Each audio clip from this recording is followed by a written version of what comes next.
The recent events in Colorado, specifically the wildfires near Superior and Louisville, triggered this conversation about influence of those disasters to the water quality.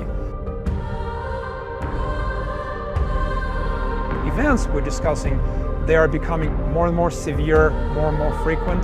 So the industry should be prepared, and within the industry there should be conversation, so we want to keep it on top of our minds.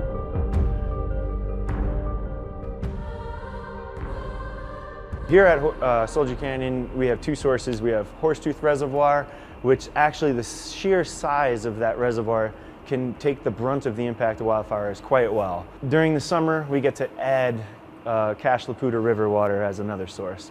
That's coming from the Poudre Canyon, where all the fires were concentrated, and that's the runoff we were most concerned with and how that's going to affect us.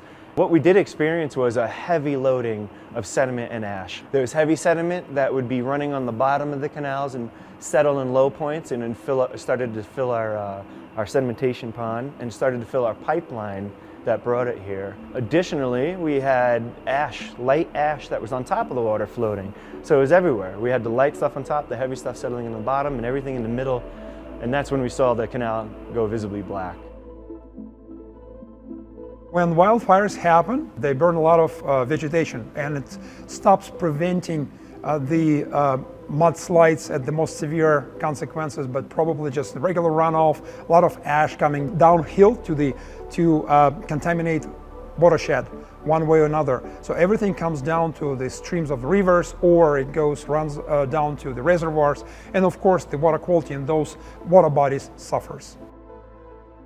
Understand what the area of impact is from that wildfire, because then you have to start making decisions on whether or not you use that water for treatment, or whether or not, if you have to shut it off, how long can you be without that water supply?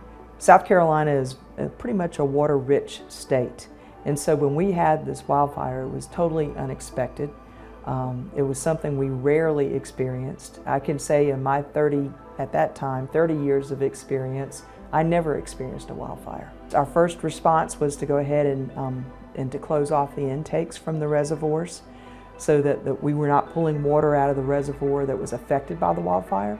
We didn't know if the residual from the trees that burned and the kind of ground litter and the bushes and everything else that was within the watershed, if that would wash off and get into the drinking water supply, the raw water that we use to treat. We weren't sure what we should do in response to what's coming down the river. What else aren't we aware of that might show up? We actually turned to Google and were searching what we could find. We found that flame retardant used by firefighters contains ultraphosphate. So that was a way to measure and see if it's an indicator of any flame retardant in the water, which we wouldn't want to treat. Outside of the fence of the treatment plant, you have to understand what's happening in the water supply that you're drawing from, whether it's from a stream or whether from a reservoir. What's happening, how's the fire impacting that, and what decisions that are being made to fight that fire could potentially impact your water supplies. Some changes we instituted in response to what we saw was through the laboratory. We increased our frequency for sampling organics and inorganics. We do our best to keep the grass, and prairie grass especially out here, mowed down and even removed from within a few feet of every, whether it's a tank or a building, so that if a fire does come and hit our property, it would just burn through the prairie grass and keep on moving, and it wouldn't come and burn the plant or any of our tanks. We have people that are very focused on how do I continue to improve the quality of the water that I'm providing, either for drinking water or that I'm returning back to the rivers and streams. If anything, it is just part of who we are. We are constantly striving to make it better, whether that's bringing in technology to enable that, whether that's making sure we are as resilient as possible, that we're having redundant processes. We've got backup systems so that we can have continuous service 24/7, 365.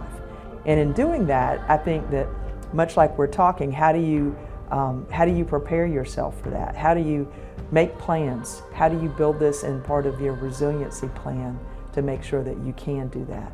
And I think by talking about things like we're talking about today adds to that toolbox of opportunity.